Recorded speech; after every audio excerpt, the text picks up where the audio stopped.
When will mistakes stop plaguing the Denver Broncos operations on offense and defense that leads to them losing games? Well, we'll answer that in our latest Denver Broncos mailbag episode of GMB.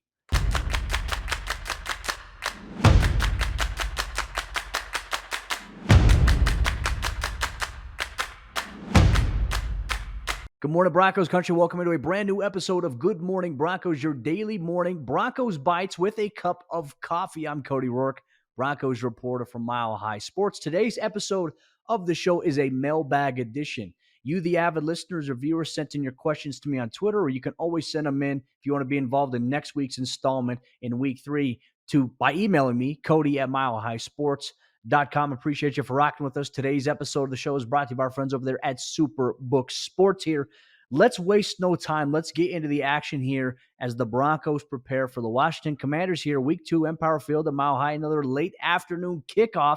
And you know what? It's another home game. It's a brand new slate for the Broncos to learn from last week. Wipe it clean. I know a lot of Broncos fans are having a difficult time with the loss in week 1, but week 2 is a brand new opportunity. And as we saw around the NFL in week 1, it's crazy. The Chiefs lost, the Chargers lost, the Broncos lost, the Bengals lost, and also we saw the Buffalo Bills. They lost as well. So is everybody writing them off? Is the overreaction overtaking some things? The New York Jets lost Aaron Rodgers for the season to a torn Achilles. The NFL is a very, very crazy league. It changes week to week, and that's why I think Broncos fans, hey, take a deep breath, enjoy that cup of coffee. If you're down on a cup, go pour yourself another cup, and let's talk what's going on with this Broncos football team here. Our first question comes in from newtype_JK47 on Twitter. He asked the question here, sets the theme for today's episode of the show. How long will it take for the Denver Broncos to consistently minimize their mistakes that are impacting them, that are leading to losses in games, leading to negative outcomes here? Here's the idea, right? I mean, I don't have a definitive answer for you, but how long will it take? My guess here is knowing Sean Payton, and look, me seeing Sean Payton from the time he's come into the building to even now, Sean Payton isn't going to let things simmer here. He's not going to let things just be the way that they are. If the team is making mistakes that are setting them back, that's leading to, them losing games, he's going to address it. He's not going to let it linger. Okay, we'll see if it changes in a week or two. If it's an issue and he goes through and he watches the film or he sees the issue, he's going to have it addressed, right? It's either he's going to get on his coach or the position coach to fix the issue, to get on that player, or he's going to make a change himself. And we could see that in player personnel. But, I think the main thing here in terms of like mistakes, how do we quantify mistakes, right? I think you look at penalties. 10 penalties in this game. Denver was one of the most penalized teams in the NFL last year. Week 1, I will say, maybe not to put an asterisk on it, but, Bill Vinovich was the head official, which you look at the NFL, he probably throws the most flags, his crew does, in an entire season than any other crew around the NFL. So something to keep an eye on there. But you have to be disciplined. You have to be smarter. Where can Denver maybe be disciplined in these areas when it comes to penalties? Well, I think more importantly, you have to look at what's avoidable. Pre-snap penalties, false starts, holding. These things are preventable in a sense, right? And sometimes holding, we can make an argument, okay, based on how fast the guy moves, you go to grab him. Maybe you turn the guy. Maybe you get a little bit of cloth there. It happens in the NFL. There's certainly a lot of holding on the Raiders' offensive line. I didn't see really any calls called against them for Broncos defenders. But, here's the thing. It's about understanding, hey, if we're false starting, that's something it's telling us we're thinking too much, right? That's fixable. That's avoidable. You shouldn't be getting pre-snap false start penalties. You should be dialed in. You should know what the snap count is. And he's been on guys about that. You have a holding thing. It's going to be addressed on, how you can better approach your technique.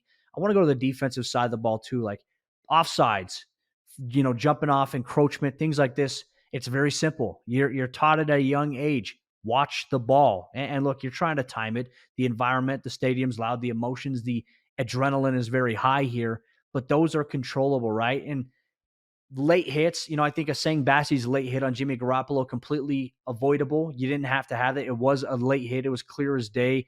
That's just being in composure, making sure you maintain yourself here. Let's talk about Kareem Jackson's hit on Jacoby Myers. That's a tough one. And look, I don't think you can get mad at Kareem on that. That's a hard play to adjust to. It's 3rd and 7. You need to stop. He's trying to catch the ball and get the first down, and he slipped or he lowered himself, and unfortunately it led to Kareem having a much lower aiming point on him, and that's where he got hit in the head. That stuff right there, like I can't get mad at Kareem Jackson for that play. He's just doing his job. It's tough there. But those are the types of mistakes I think you have to avoid. Like the penalties are one thing. Let's go to the kicking game. Certainly, PAT, extra point. If you have a missed block and it leads to a blocked assignment, obviously that's a lack of execution there. I think just the missed PAT that we saw from Will Lutz, I think the missed field goal, it's trust your process, trust your technique, trust what got you there. He didn't do that apparently in Sunday's game there, but it takes time here. And I'd say to make a long answer to a good question here is Sean Payton's not going to sit around and let it just simmer. He's going to make changes if he feels like, hey, this isn't changing, this is an issue. He's going to make it himself, and he's got the power to do just that here with the Broncos. Our next question comes in from Bleeds Orange B on Twitter. With Caden Stern's loss for the season and Damari Mathis rough showing on Sunday, what are your thoughts on the Broncos secondary? Is there any reason to be concerned or to be panicking right now? I'm not necessarily concerned or panicked right now. Now, in a sense about the secondary, when it comes to injuries and where Denver's at right now, I have a little bit of concern for the safety depth here. And that's only because PJ Locke is on short-term injured reserve, which means even though I think he'd be ready to go this week, he's not able to go until week 5 when he's eligible to return off that short-term IR list there. So I think that's something you have to keep an eye on here. K'Wan Williams not back yet, so Sang Bassey's playing in the nickel. So what does the Broncos safety depth look like? Well, you're going to get Justin Simmons. You're going to get Kareem Jackson as the starting duo. They've been that for the last 4 seasons anyways. Not necessarily worried about those two guys. But if there is an injury to either Kareem or to Justin, I am a little concerned about what the Broncos are going to do because now you're calling on Delarian Turner-Yell, J.L. Skinner, Devin Key as some guys who might have to step up there. And look, here's the thing. I think maybe the reason I'm concerned about it is I think Delarian Turner-Yell has done a really good job. I think he's had a great offseason. Thought he had a great training camp. I thought he had a great preseason. But is he ready to step into a potential role in the back end of the defense here with the starters if that were the case? I mean, he got a lot of reps because Justin Simmons had the groin injury during a training camp there, played some in the preseason with Kareem Jackson. So those guys, if something were to happen to Justin, knock on wood, hopefully that's not the case. But if something were to happen, can Delarian Turner-Yell step into one of those starting roles there? That's a huge question. What about rookie 6th-round draft pick J.L. Skinner? In my opinion, look, he's got tools, he's got traits, he's got the athleticism, the ability to play the position. But my biggest concern is I don't know if he's ready to be on the field just yet in that type of capacity. He's one of the guys I feel like will benefit more and get valuable experience playing special teams and then getting more acclimated and being more comfortable with the defense that he can step on the field if asked about. So I think that is something to keep an eye on here. And Devin Key, I thought, played really well in the preseason, really under the rated guy at the safety position, good coverage skills, comes up against the run. He could be elevated from the practice squad. But let's get to Damari Mathis. Am I concerned about him? No, I'm not. And here's the deal, folks. Like, cornerback is the toughest position in all of professional football to play. You're asked to do so many difficult things at a disadvantage where the offense, the receivers, they know how they're going to attack you. They know what route they're going to run. You have to react to it. And, of course, you have to have good reaction skills. Damari had a bad game week 1 against the Raiders. I think we can all logically say, yeah, he didn't have a good game. And 2 of those throws, right? He had the touchdown given up on the first drive there defensively. Well-placed back shoulder throw by Jimmy Garoppolo. There was another back shoulder throw, I think, on like a 2nd and 7 that Jacoby Myers hauled in for like 14 yards.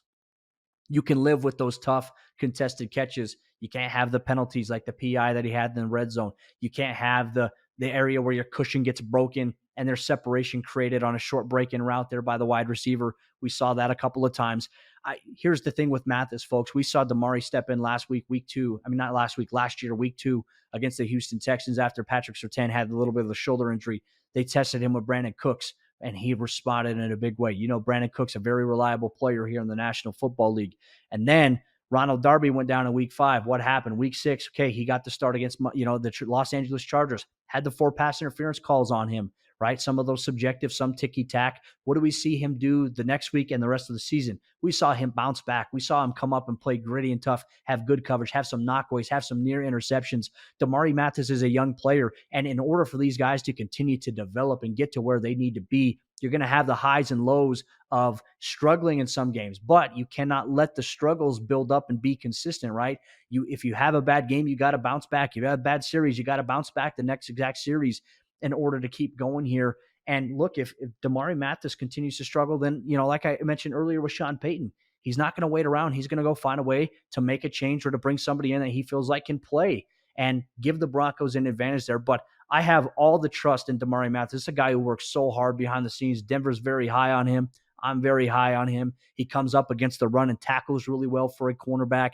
Just got to make a couple of adjustments, and more importantly, make sure you don't lose your confidence because this happened on Sunday, right? Shake it off, move on from it, learn from it, go make plays, because now you got Jahan Dotson, Terry McLaurin, Curtis Samuel coming to town. That's a good receiving core there for the Washington Commanders. A great opportunity here for Damari Mathis to bounce back in a big way here. We're going to get some other questions here from our Broncos mailbag, including one from Joshua Hansen. We'll get to that coming up here in a minute. Real quick, let me tell you about Superbook Sports, the sponsor of today's episode.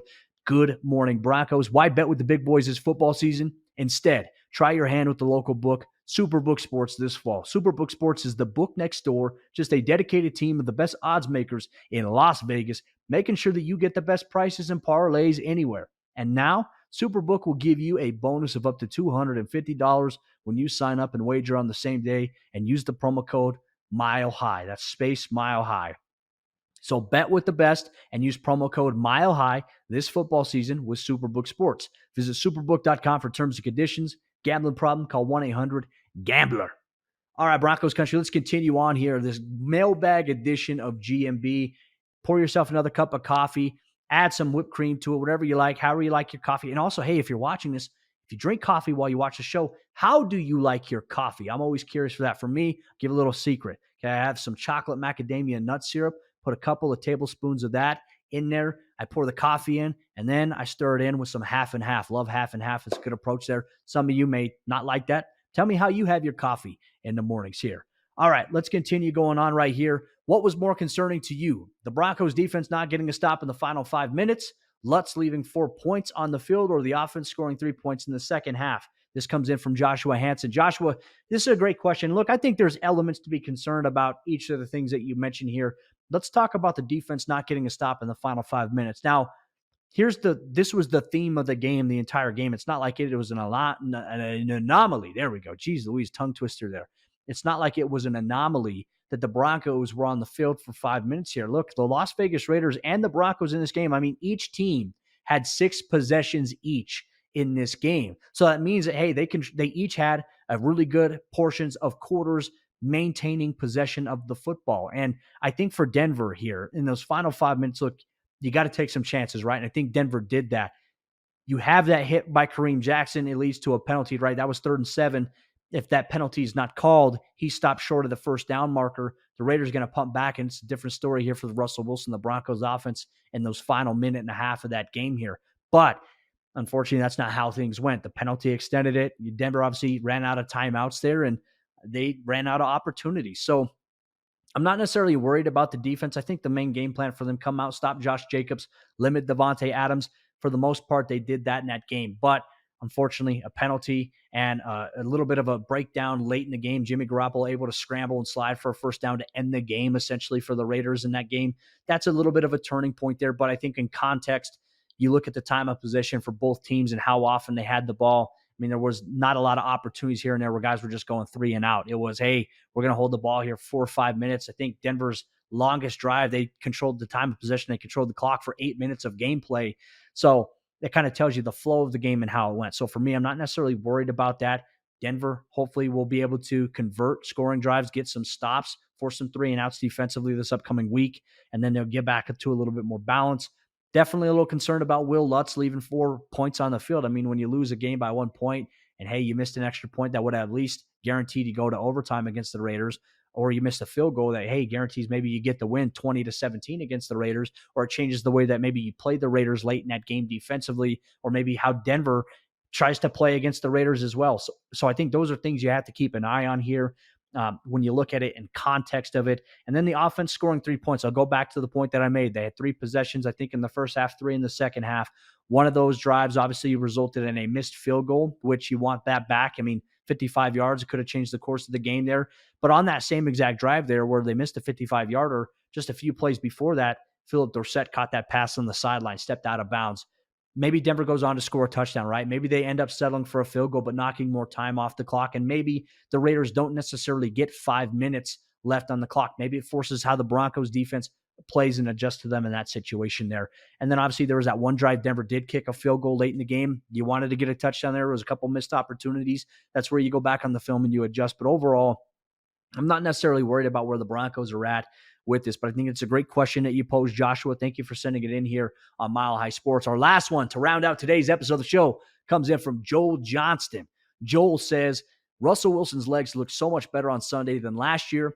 Could we see some designed runs for him like Sean Payton did with Taysom Hill? I think there is a huge opportunity to be had here with Russell Wilson, his athleticism. Now, when you look against the Raiders, did a great job, right? At times where Max Crosby was screaming in or crashing in, just had great feel for what was around him, was able to use his legs, get outside, extend plays, scramble drill, 2 touchdowns off the scramble drill. You love to see that here. Russ is a creator of opportunities with his legs here, but we didn't see any design quarterback runs. Now, in the preseason against the 49ers, we saw some quarterback designed runs there by Russ, and he had, I think, 3 rushes for 25 yards against the Niners. But it was based on how the Niners defense was playing him, was playing Javonte Williams in the run. I liked what I saw from that, but I don't think Denver could have gotten away with doing that against the Raiders because you had Max Crosby and the way that they had played with, you have Nate Hobbs, they played a heavy nickel.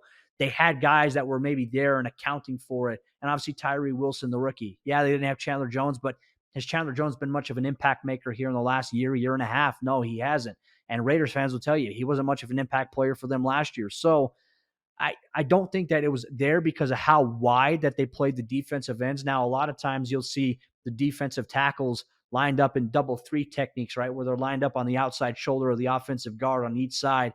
And then you have Crosby and them. They're wide. They're pinching in a sense, pinching in, crashing in, and then they'll fill with the inside linebackers into some of those vacated gaps to really account for, okay, hey, on this, we're going to account for any inside handoff. We're going to account for any outside rushing attempt, but we also still have enough to be able to preserve passing windows here defensively. That's what the Raiders did. They did a good job on. Not a good front to run that, in my opinion, this week. But I do think based on if Sean Payton sees some holes in opposing defenses this upcoming season, I think he will look for ways to exploit it and open it up. But it may not even come out. We might see a first design quarterback run in the third quarter or maybe the fourth quarter, right? Let's say that Javonte Williams, Samaje Perine are running the ball effectively like they did in week 1, and they're generating more yards. Defense are going to focus on them. They're going to try to stack tight there because Denver's going to pound it inside. That's where you do one of those keepers with Russell Wilson. You get outside there for a big play. Let's say it's second and short. Let's say it's third and short or third and medium, and they expect that. Then you hit them with something they're not expecting. Bang, it changes the course of the game. I think Sean Payton's got some tricks in his back pocket here for Russell Wilson, some design runs here for the Broncos. And I'll be very, very curious to see what they do. And I think getting guys like Jerry Jeudy back will be a big beneficial factor for the offense. If they can continue to stay healthy on the offensive line, at running back, and at wide receiver, I think Denver's offense can be fun to watch, folks. I really do. And look, 6 possessions in that first game, I don't think it tells the whole entire story about the progress we've seen with Denver's offense. Much better than they were last year, in a much better spot than they were at this time last year as well. How will they do here in week 2? Well, that's the question we'll have to get to here this week. And the Broncos, look, once again, the afternoon kickoff, Washington Commanders coming to town here, but the Broncos back on the practice field here today. I've got to run to Dove Valley to go cover practice. We'll have all the recap and what we learned from Sean Payton and others. You're going to get that on tomorrow's episode. Good morning, Broncos. Broncos country. See you then.